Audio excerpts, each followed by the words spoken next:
ان الحمد للہ نحمدہ ونستعینہ ونستغفرہ ونعوذ باللہ من شرور انفسنا ومن سیئات اعمالنا من یہد اللہ فلا مضل لہ ومن یضلل فلا ہادی لہ واشہد ان لا الہ الا اللہ وحدہ لا شریک لہ واشہد ان محمدا عبدہ ورسولہ۔ بعد اعوذ باللہ من الشیطان الرجیم، بسم اللہ الرحمن الرحیم۔ میرے انتہائی قابل احترام بھائیوں، دوستوں اور ساتھیوں، آج جمعے کے خطبے کے لیے جس موضوع کا میں نے انتخاب کیا ہے وہ سیرت نبی سے متعلق ہے۔ آپ کے اور ہمارے سب کے علم میں ہے کہ ربیع الاول کا مہینہ شروع ہو چکا ہے،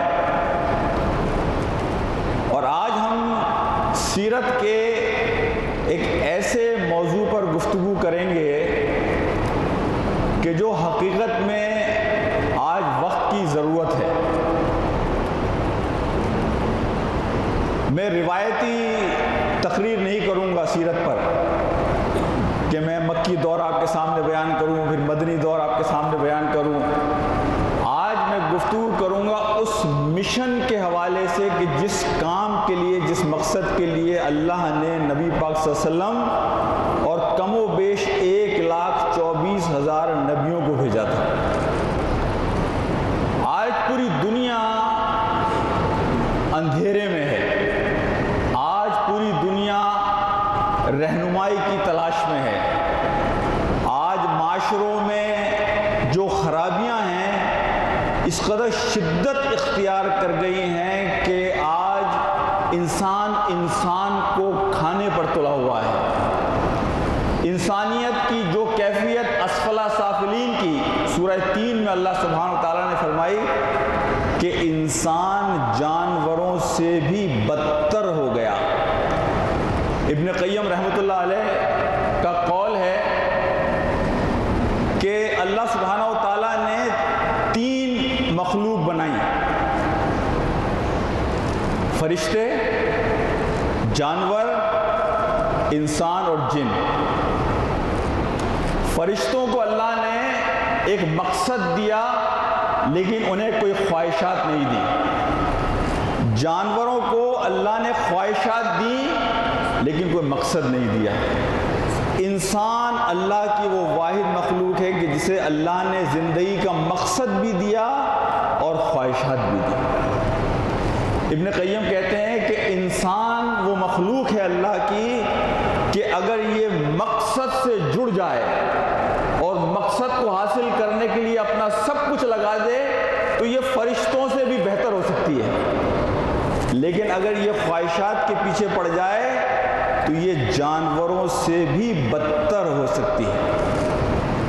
تو آج جو ہم معاشرے میں دیکھ رہے ہیں کہ انسان کو تنگ کرتا ہے، پریشان کرتا ہے، دھوکہ دیتا ہے، گھروں کا سکون ختم ہو گیا، رشتوں کی جو عزت اور اکرام تھا وہ ختم ہو گئی، ماں باپ کا جو مقام تھا وہ ختم ہو گیا۔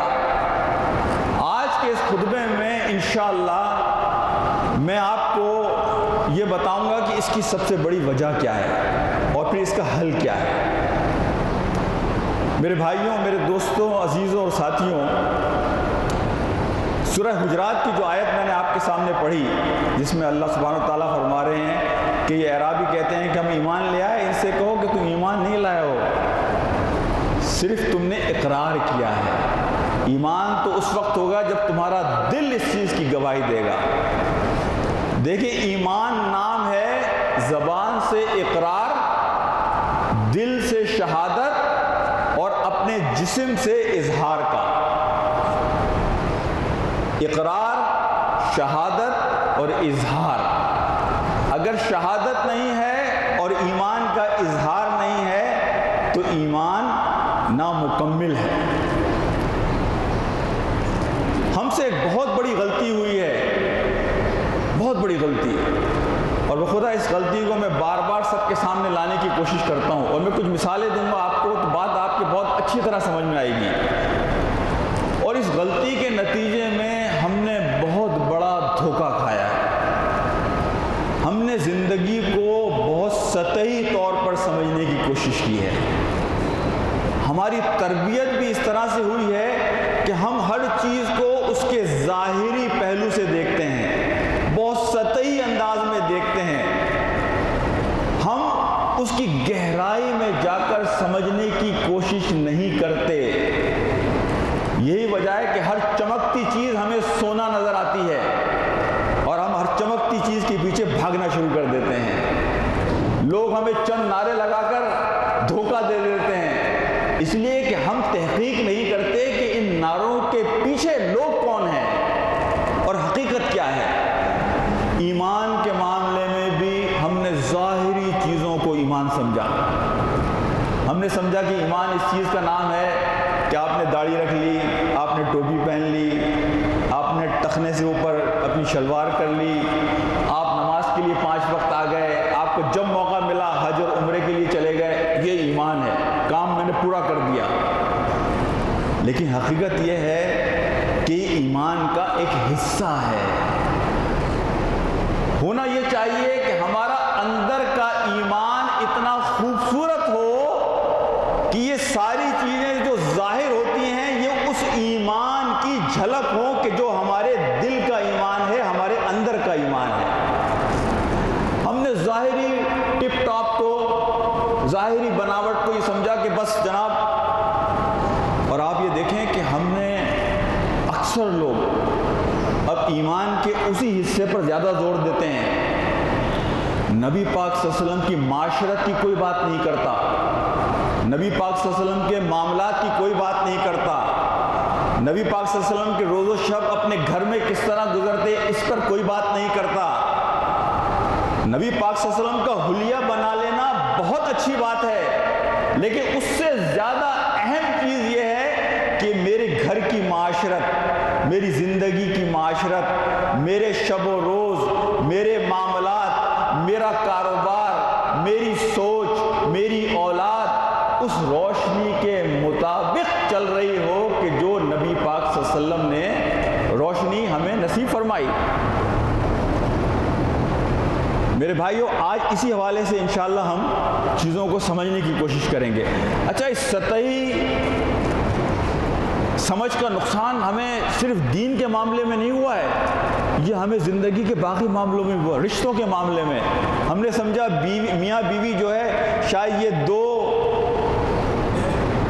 جسموں کے ملنے کا نام ہے، 2 خاندانوں کے ملنے کا نام ہے، لیکن حقیقت یہ ہے کہ رشتوں کی تو بڑی تصویر ہے۔ اللہ نے رشتے قائم کیے کہ تم ان کے ذریعے وہ نسل پیدا کرو کہ جو نسل اللہ کے دین کے غلبے کی کوشش کرے، جو نسل تمہارے اس دنیا سے جانے کے بعد تمہارے لیے صدقہ جاریہ بن جائے۔ ہاں، تمہاری کچھ خواہشات کا رشتوں کے ذریعے پورا ہونا یہ تو ایک فطری عمل ہے، لیکن مقصد اس فطری تسکین سے بڑا ہے، زیادہ ہے۔ میرے بھائیوں، دوستوں، یہ مال اور یہ اولاد جسے اللہ نے قرآن میں کہا کہ یہ فتنہ ہے، فتنہ کا مطلب ہے یہ تمہارا امتحان ہے۔ اگر تم نے اس مال کو اور اپنی اولاد کو اللہ کے بتائے ہوئے طریقے کے مطابق سنوارنے کی، بنانے کی، تربیت دینے کی کوشش کی، تم کامیاب ہو گئے، لیکن اگر تم ایسا نہ کر سکے تو تم ناکام ہو گئے۔ میرے بھائیوں، میرے دوستوں اور میرے عزیزوں اور ساتھیوں، اسلام نے ہمیشہ ایک اصول یاد رکھیں، الفاظ کو عمل کے ترازو میں تولا جاتا ہے۔ پاکستان میں جتنی تبلیغ ہوتی ہے نا، میرے خیال سے دنیا کے کسی ملک میں اتنی تبلیغ نہیں ہوتی۔ واٹس ایپ پر میسیج چل رہے ہیں، ایک سے ایک جناب عالی شان قسم کے بیانات جو ہیں بیان کیے جا رہے ہیں واٹس ایپ کے اوپر، یعنی اتنی بڑی پیمانے پر تبلیغ سے میری مراد یہ ہے کہ یہ جو واٹس ایپ اور سوشل میڈیا، اور میں بھی جناب آپ سے اور وہ بھی آپ، لیکن بخدا عمل کے معاملے میں شاید ہم سب سے پیچھے ہیں۔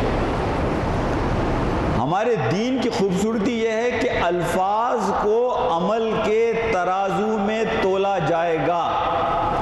اگر آپ کا اندر سچا ہے، اگر آپ کا دل سچا ہے، اگر آپ کے اندر کا انسان سچا ہے تب خدا اللہ تعالیٰ آپ کے چہرے پر وہ رونق دے گا کہ آپ اگر بات کریں گے تو وہ بات تیر کی طرح سامنے والے کے دل میں اتر جائے گی. بڑی بڑی تقریروں کی ضرورت نہیں پڑے گی، بڑے بڑے بیانات کی ضرورت بھی نہیں پڑے گی. ٹوٹے پھوٹے الفاظ، ایک موچی جو موچی کا کام کر رہا ہے اگر وہ دل کا سچا ہے تو آپ یقین کریں کہ وہ اگر آپ کو کوئی نصیحت کرے گا تو وہ نصیحت اللہ کی نصرت اور مدد کی وجہ سے آپ کے دل میں گھر کر جائے گی. اصل چیز ہے اندر کی سچائی. جھوٹا آدمی اگر جنگل میں بھی بیٹھے یا شہر میں بیٹھے کوئی فرق نہیں پڑتا، لیکن سچا آدمی اگر جنگل میں بھی بیٹھ جائے گا تو پگ ڈنڈی بنا لے گا. وہ کہتے ہیں نا کہ سچا مرید اگر جھوٹے پیر کے پاس بھی چلا جائے تو وہ اس سے بھی نصیحت لے لیتا ہے، اس لیے کہ وہ خود سچا ہے. تو اصل سچائی ہے اندر کی سچائی. جنید بغدادی کا نام آپ سب نے سنا ہوگا. ان کے حوالے سے ایک واقعہ میں نے اپنے بہت سارے پروگراموں میں لوگوں کو سنایا ہے، ہو سکتا ہے کچھ لوگ پہلے سن چکے ہوں، لیکن بخدا جنید بغدادی کا یہ واقعہ آپ سنیں گے تو آپ حیران رہ جائیں گے کہ دین جس چیز کو ہم نے سمجھا حقیقت میں تو ہم نے بڑا دھوکہ کھایا. دین ہے کس چیز کا نام؟ جنید بغدادی ایک دن اپنے شاگردوں کے ساتھ نکلے اور انہوں نے کہا کہ بہلول کو تلاش کرو. بہلول آپ کو پتہ ہے کہ بہلول جو ہے ہارون رشید کے زمانے میں ایک درویش تھا، اور جنید بغدادی رحمۃ اللہ علیہ بہت بڑے بزرگ تھے، بڑے اللہ کے ولی درویش. تو جنید بغدادی رحمۃ اللہ علیہ کے شاگردوں نے ان سے کہا کہ آپ کو بہلول کو تلاش کرنے کی کیا ضرورت ہے؟ آپ تو خود اللہ والے ہیں، اتنے بڑے پہنچے ہوئے، آپ بہلول سے کیا حاصل کریں گے؟ انہوں نے کہا بہلول کو تلاش کرو. بہلول کو تلاش کیا گیا. جنید بغدادی پہنچے وہاں پر. جنید بغدادی نے اپنا تعارف کرایا کہ میرا نام جنید ہے. تو بہلول نے کہا اچھا تم وہی جنید ہو جو لوگوں کو قرآن اور حدیث پڑھاتا ہے؟ انہوں نے کہا ہاں میں وہی جنید ہوں. جنید تجھے کھانا تو آتا ہوگا؟ لیکن ہاں مجھے کھانا آتا ہے. اب ذرا سنیے جنید بغدادی کیا کہتے ہیں، اور اپنے آپ کو ذرا آئینے میں دیکھتے ہیں ہم اور آپ. دیکھیں گفتگو جب بھی کوئی سنے تو ہمیشہ یہ سوچیں کہ یہ گفتگو میرے بارے میں ہو رہی ہے. وہ ہمارے ایک بزرگ کہتے ہیں کہ وہ لوگ کہ جو گفتگو کے نتیجے میں یہ سوچ رہے ہوتے ہیں کہ اوہ یہ بات تو فلاں کے بارے میں ہے، میرے بارے میں نہیں. الحمدللہ ماشاءاللہ میں تو بہت جناب نیک اللہ کا بندہ، فرشتہ، 5 وقت کا نمازی نہیں. تو ایسے آدمی کی گمراہی کے لیے شیطان یہ دھوکہ پیدا کرتا ہے. جب کوئی بات سنیں تو سب سے پہلے اس آئینے میں اپنے آپ کو دیکھنے کی کوشش کریں، اپنا احتساب کرنے کی کوشش کریں.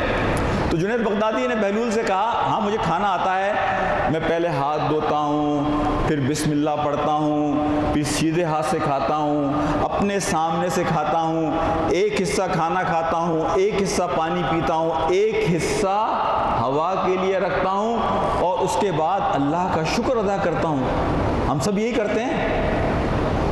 بہلول نے کہا کہ جنید تجھے تو کھانا بھی نہیں آتا. چل دیا چھوڑ کر. آگے جا کے پھر پکڑ لیا. کہا کہ اچھا تجھے گفتگو کرنا آتی ہے؟ جنید بغدادی کہنے لگے کہ ہاں مجھے گفتگو کرنا آتی ہے. میں جب کسی سے ملتا ہوں تو اس کو سلام کرتا ہوں، سیدھا ہاتھ ملاتا ہوں، اس کا اکرام کرتا ہوں، ادب سے بات کرتا ہوں، اچھے الفاظ استعمال کرتا ہوں. بہلول نے کہا جنید تجھے تو گفتگو بھی نہیں کرنا آتی. چل دیا چھوڑ کے. پھر بھاگے اس کے پیچھے، پکڑا اس کو. تیسری مرتبہ پکڑا تو بہلول نے کہا کہ اچھا جنید تجھے سونا آتا ہے رات کو؟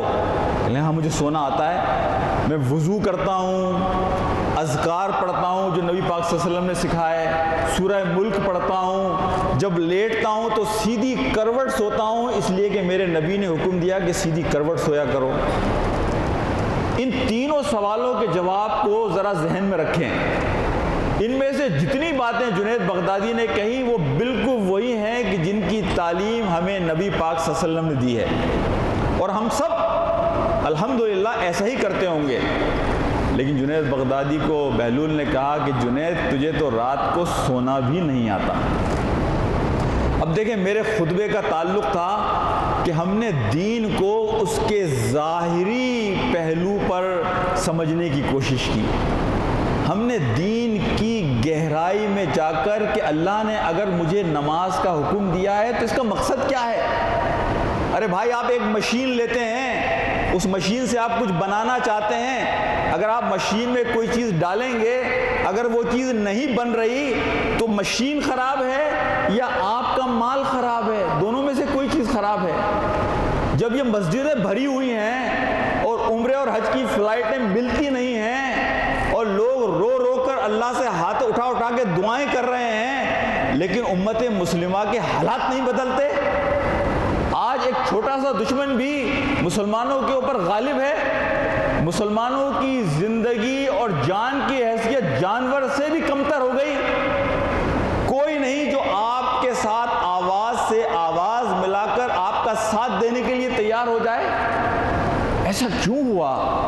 یہ تو نبی پاک صلی اللہ علیہ وسلم کی امت ہے، یہ تو اللہ کے آخری نبی کی امت ہے، تو پھر یہ کیسے ہوا کہ ان ساری چیزوں کا کوئی اثر ہمیں نظر نہیں آتا؟ ہمارے گھروں میں بے سکونی، ہمارے گھروں میں بیوی اور شوہر کا جھگڑا، طلاقیں، بچے بے ادب ہو گئے۔ اب مجھے آپ یہ بتائیے کہ ان ساری چیزوں میں وہ جو دین ہمارا تھا اس کی جو برکات تھی، ان برکات کو ہم کس طرح نہیں سمیٹ سکے؟ اب ذرا جواب سنیے۔ جنید بغدادی کو بہلول نے کہا کہ دیکھو تمہیں کھانا نہیں آتا، جنید بسم اللہ پڑھنے سے پہلے، سیدھے ہاتھ سے کھانے سے پہلے، اپنے سامنے کھانے سے پہلے خدا کے بندے یہ تو میک شور کر لے کہ تیرا رزق حلال کا ہے۔ اگر تیرا رزق حلال کا نہیں ہے تو تیرا بسم اللہ پڑھنا، تیرا سیدھے ہاتھ سے کھانا، تیرا اپنے سامنے سے کھانا، ایک حصہ کھانا، اس کی کوئی حیثیت نہیں ہے۔ امام غزالی کا میں نے قول پڑھا کل، بخدا میرے رونگٹے کھڑے ہو گئے۔ امام غزالی کہنے لگے کہ اگر تو اتنی نمازیں پڑھے کہ تیری کمر جھک جائے اور تو اتنے روزے رکھے کہ تو کانٹے کی طرح سوکھ جائے، لیکن اگر تیرا رزق حرام کا ہے تو یہ دونوں چیزیں تجھے کوئی فائدہ نہیں پہنچائیں گی۔ آج نمازیں ہیں، حج اور عمرے ہیں، حرام کا مال کما رہے ہیں، رزق کی کوئی فکر نہیں ہے کہ رزق کہاں سے آ رہا ہے۔ امام غزالی تو یہ کہتے ہیں کہ جو آدمی حرام کماتا ہے اس کا نکاح بھی نہ کرو، اس لیے کہ حرام کا رزق کھانے والے کی کوئی نیکی اصلاح نہیں کر سکتی، اس گناہ کو کوئی نیکی نہیں دھو سکتی۔ پھر بہلول نے کہا کہ جنید تجھے گفتگو کرنا اس لیے نہیں آتی، میرے بھائی اپنے بھائی کو، دوست کو سلام دعا کرنے سے پہلے یہ دیکھ کہ تیرا دل اپنے بھائی کی طرف سے صاف ہو۔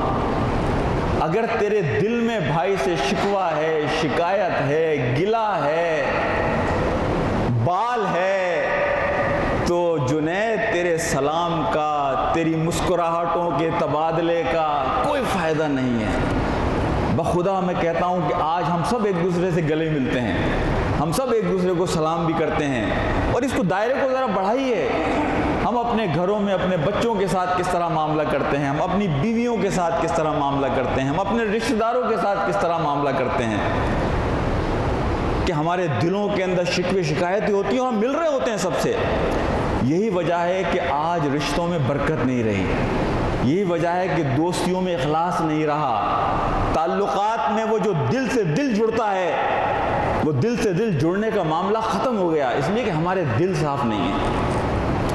بہلول نے کہا کہ جنید تجھے رات کو سونا اس لیے نہیں آتا کہ رات کو سونے سے پہلے ہمارے نبی کی تعلیم یہ ہے کہ اپنے دل کو تمام دنیا کے انسانوں سے صاف کر کے سو۔ اگر آپ کو یاد ہو وہ حدیث کہ جس حدیث میں نبی پاک صلی اللہ علیہ وسلم نے مسجد نبوی میں آپ بیٹھے ہوئے ہیں اور 3 دن تسلسل کے ساتھ آپ نے کہا کہ اب جو فرد مسجد میں داخل ہوگا یہ جنتی ہے، اور اور 3 دن تسلسل کے ساتھ ایک ہی صحابی ہیں جو داخل ہوتے ہیں. اور حضرت عبداللہ بن عمر رضی اللہ تعالیٰ عنہ جو حضرت عمر کے صاحبزادے ہیں وہ ان صحابی کے پیچھے جاتے ہیں کہ اللہ کے رسول نے جنتی کی بشارت دی, ذرا دیکھوں اس کا کون سا عمل ہے. اور اس واقعے میں بھی میرے اور آپ کے لیے بڑا سبق ہے. وہ جا کے اس کے پاس رہتے ہیں, بات کو مختصر کروں میں, حضرت عبداللہ بن عمر جا کے ان کے پاس رہتے ہیں, دیکھتے ہیں نہ تو کوئی خاص نمازیں ہیں, نہ کوئی بڑی بڑی تہجد ہیں, نہ کوئی بڑی بڑی تلاوتیں ہیں. تو 3 دن کے بعد ان سے معذرت کرتے ہیں کہ بھائی میں تو اس لیے آگے ٹھہرا تھا, میں نے بہانہ بنایا تھا کہ والد صاحب سے کچھ مسئلہ ہو گیا. اصل بات یہ تھی کہ نبی پاک صلی اللہ علیہ وسلم نے 3 دن تمہارے بارے میں یہ بات کہی, تو میں دیکھنے آیا کہ تمہارا عمل کیا ہے.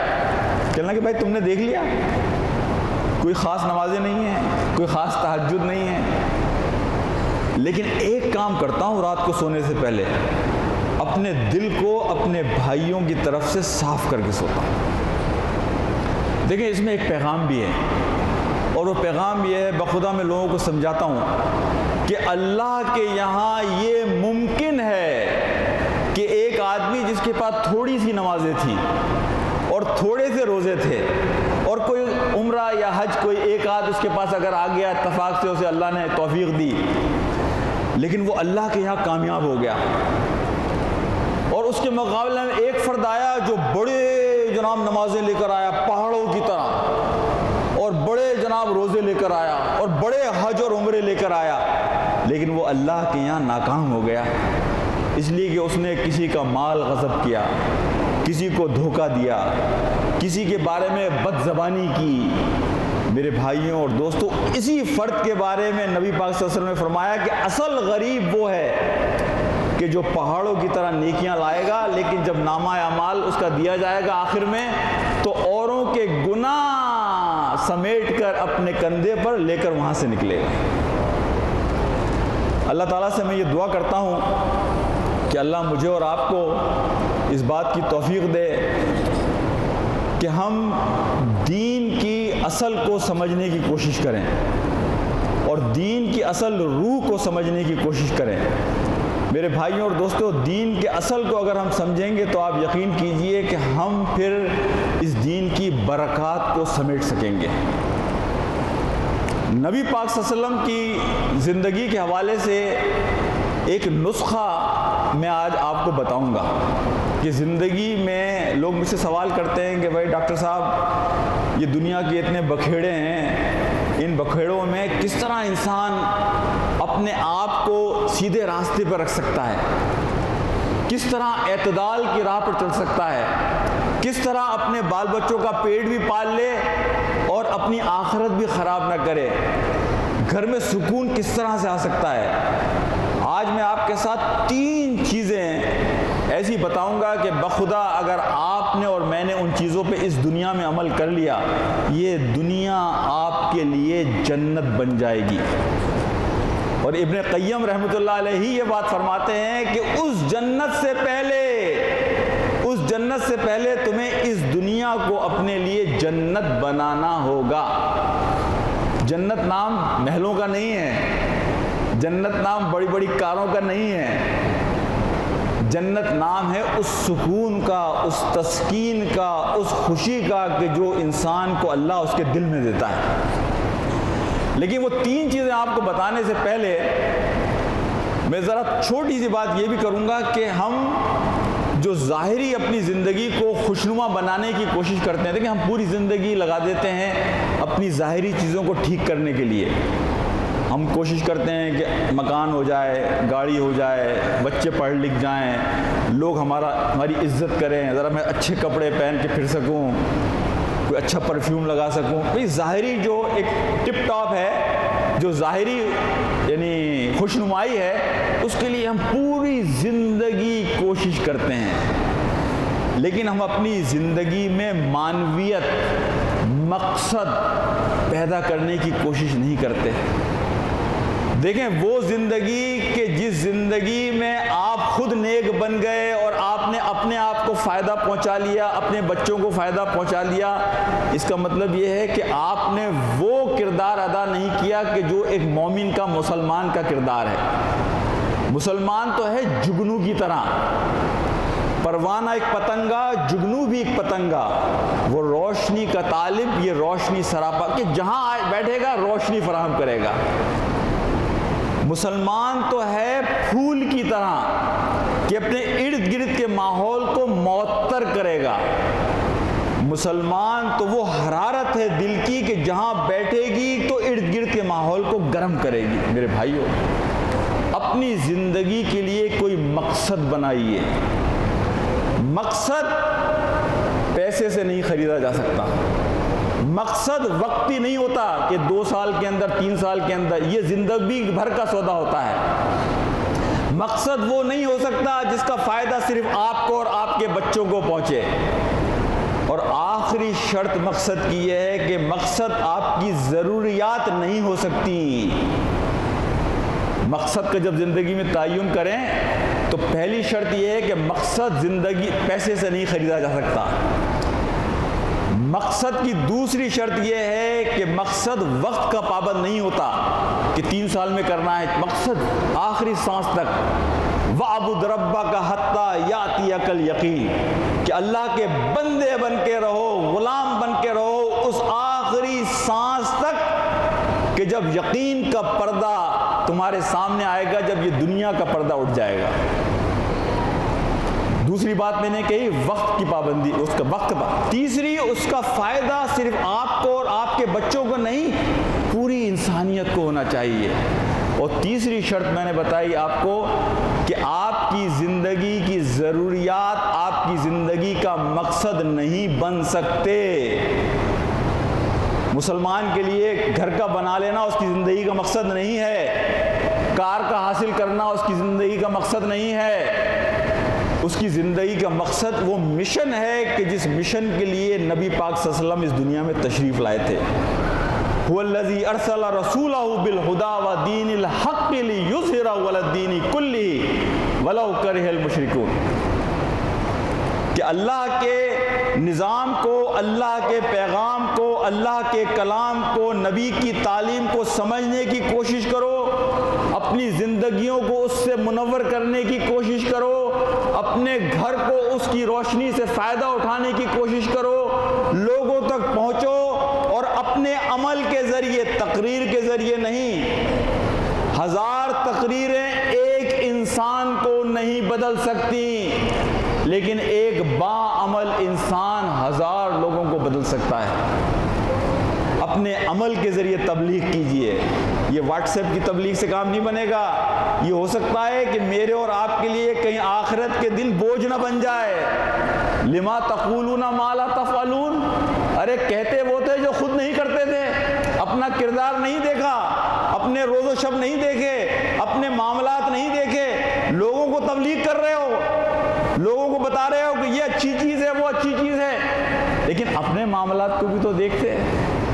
تو میرے بھائیوں، زندگی کا مقصد یہ ہے کہ نبی پاک صلی اللہ علیہ وسلم نے جس مشن کے لیے اپنی زندگی لگا دی، صحابہ، اللہ کے رسول کے صحابہ جب مکہ میں کلمہ لا الہ الا اللہ پڑھتے تھے، لم یکن الذین کفروا من اہل الکتاب والمشرکین منفکین حتی تأتیہم البینہ، یعنی آپ جب یہ آیات قرآن کی پڑھتے تھے مکہ میں، تو مکہ کے مشرکوں کو، عتبہ بن ربیعہ ہو یا ابو جہل ہو، اس کو پتا تھا کہ اس کلمے کا مقصد اور اس کلام کا مقصد انسان کے اندر انقلاب برپا کرنا ہے۔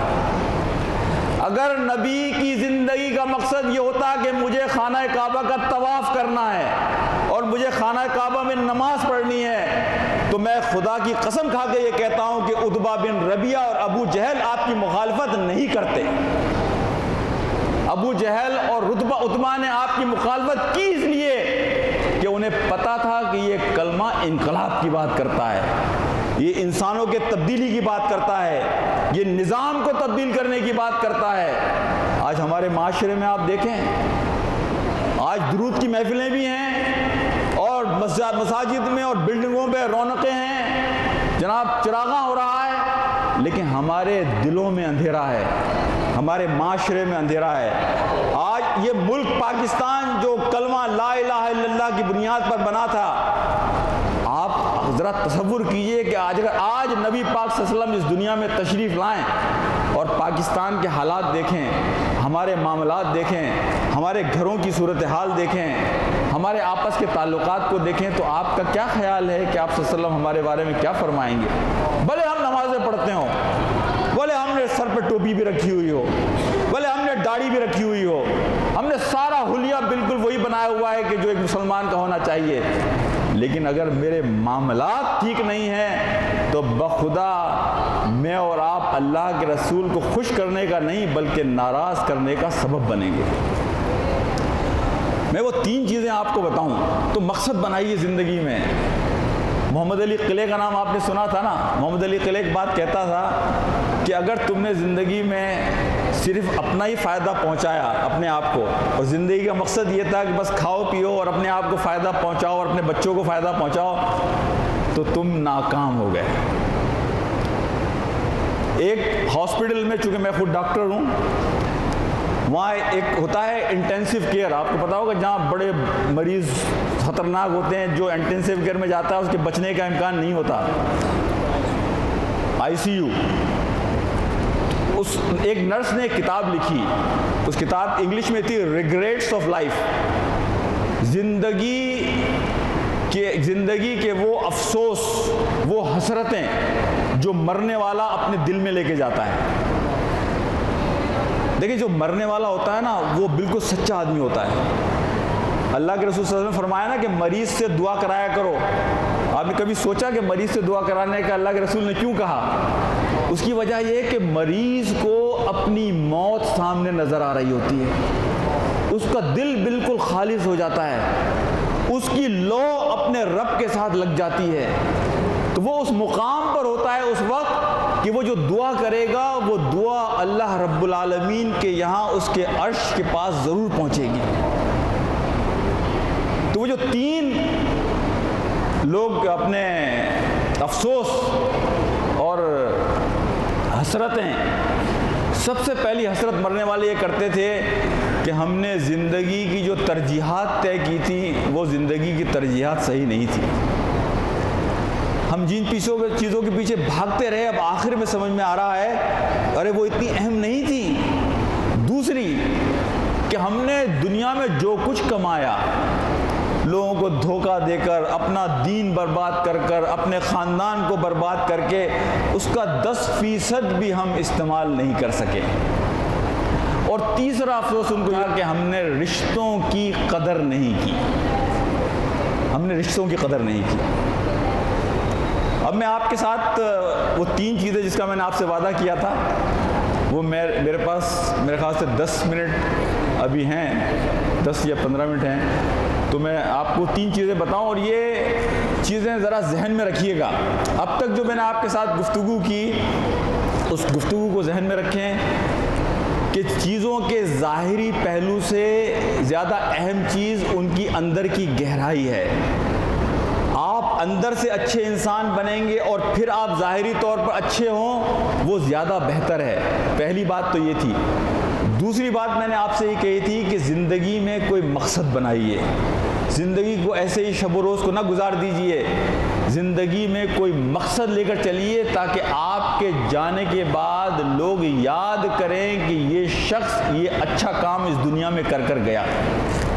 حقیقت یہ ہے کہ میں اور آپ جو اس دنیا میں آتے ہیں نا، وہ کتاب لکھنے کے لیے آتے ہیں کہ جو لوگ میرے مرنے کے بعد کہیں گے۔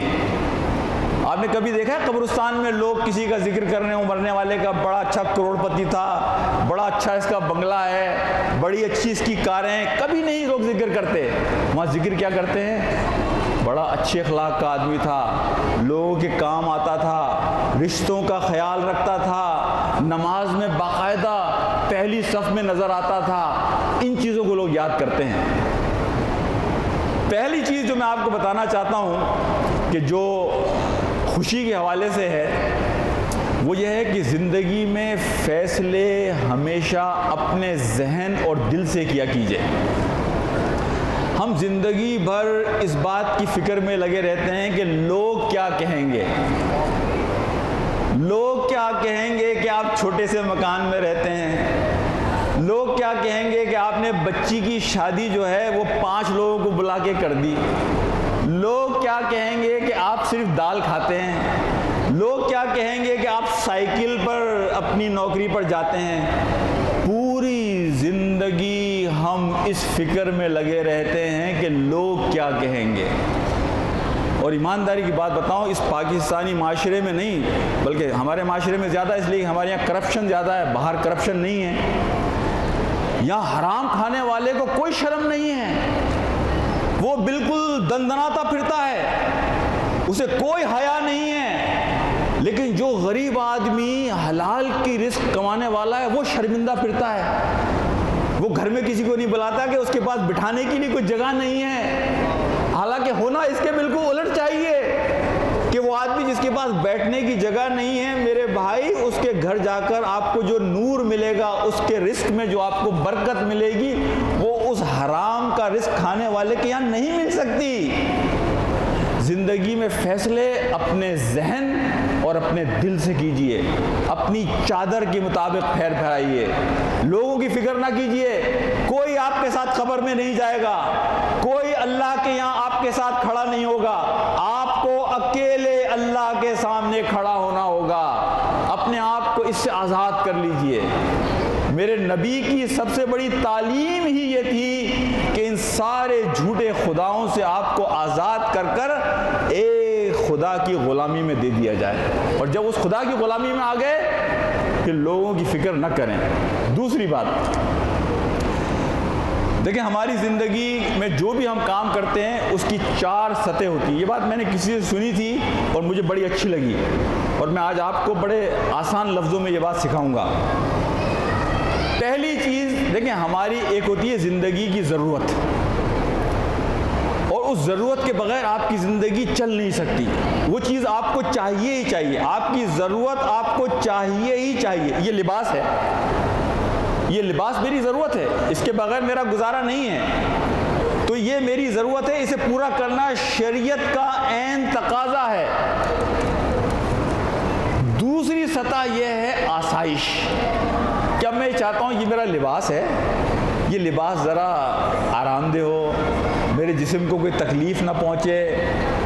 تو پہلی کیا تھی؟ ضرورت، اور دوسری تھی آسائش.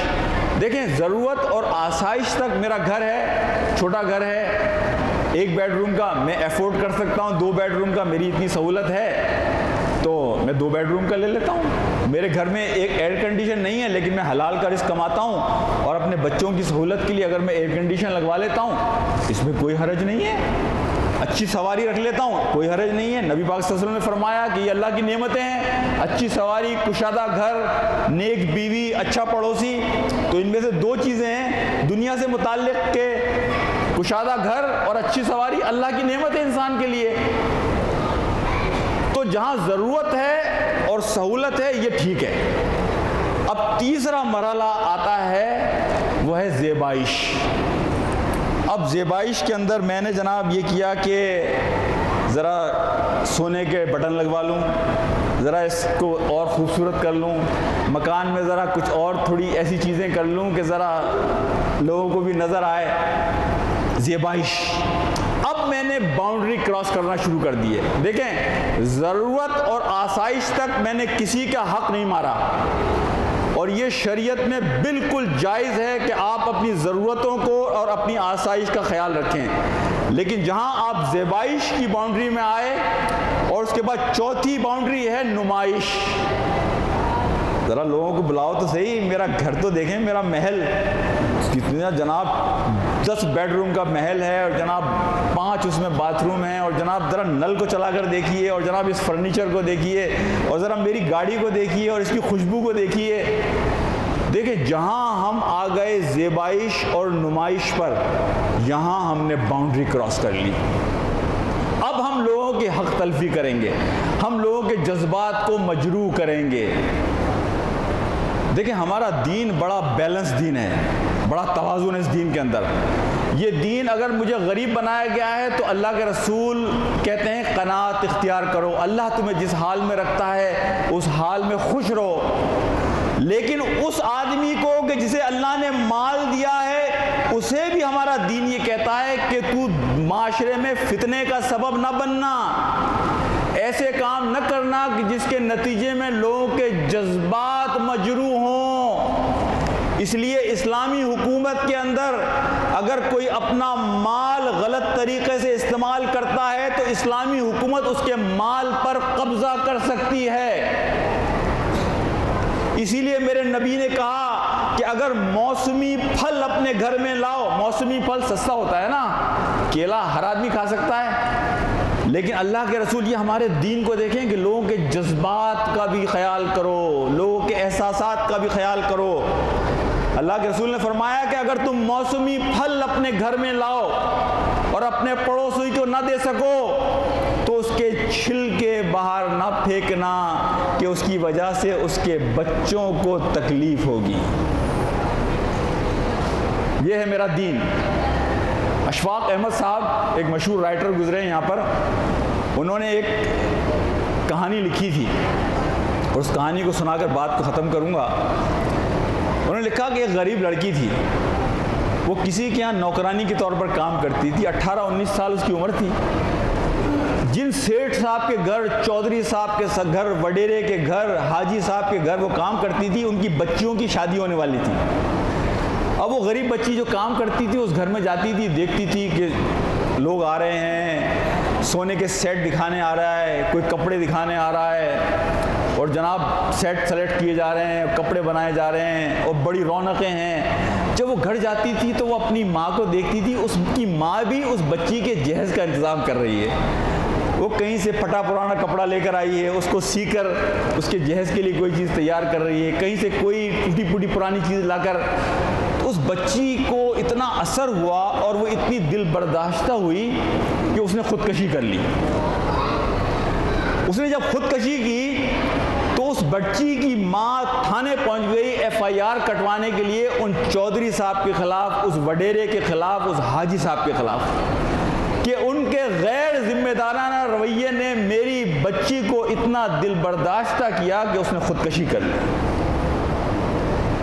میرے بھائیوں، بخدا ہمارے اس معاشرے میں ہمارا دین، اگر آپ نبی پاک صلی اللہ علیہ وسلم سے محبت کرتے ہیں، اگر آپ یہ کہتے ہیں کہ میں نبی کا امتی ہوں، اور آپ اگر یہ چاہتے ہیں کہ آپ کی نبی پاک صلی اللہ علیہ وسلم سے حوض کوثر پر ملاقات ہو، اور اگر آپ چاہتے ہیں کہ آپ نبی پاک صلی اللہ علیہ وسلم کی صحبت میں جنت الفردوس میں ہوں، تو میں آپ سے صرف ایک درخواست کروں گا کہ اپنے معاملات کی فکر کریں، اپنے معاملات کی فکر کریں، اپنے کاروبار کی فکر کریں، اپنے رزق کی فکر کریں، اپنے لین دین کی فکر کریں۔